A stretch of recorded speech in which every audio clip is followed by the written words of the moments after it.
تغلق و نوحخانش ذبیح الله بابایی که واقعا خوب نوحه خواندن و خوب سینه زدن. اجرکم الله ماشاءالله.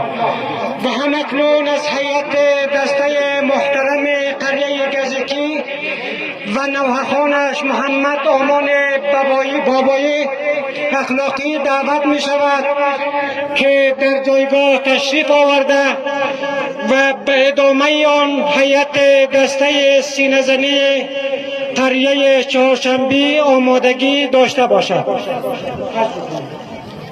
بر سرور و سالار شهیدان حسین ابن علی بر محمد و آل محمد صلوات.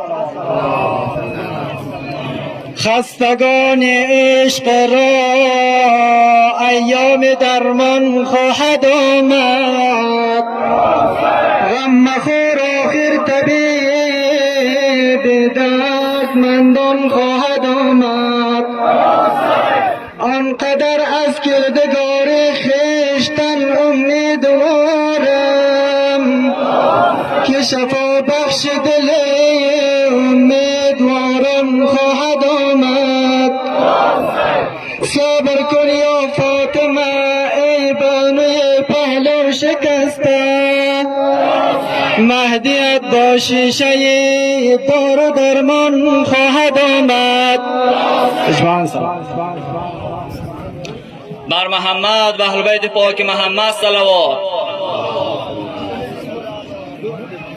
پیشقانی نوحه به قربانی سرت بابا بگردد دخترت بابا، به قربانی سرت بابا بگردد دخترت بابا، به قربانی سرت بابا بگردد دخترت بابا، به قربانی سرت بابا بگردد دخترت بابا، به قربانی سرت بابا بگردد دخترت بابا، به قربانی سرت بابا بگردد دخترت بابا، به قربانی سرت بابا بگردد دخترت بابا.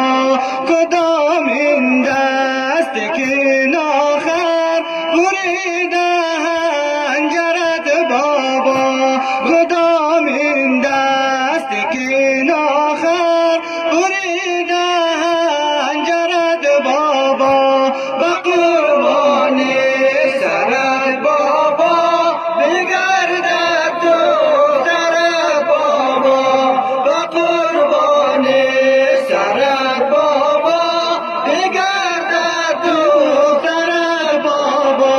تو را ای لاله زهرا که عشاق جدا کرده، مرا چون بلبل شیدا به داغت مبتلا کرده، مرا چون بلبل شیدا به داغت مبتلا کرده، و قربانی سرت بابا بگردد دخترت بابا، به قربانی سرت بابا بگردد دخترت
إله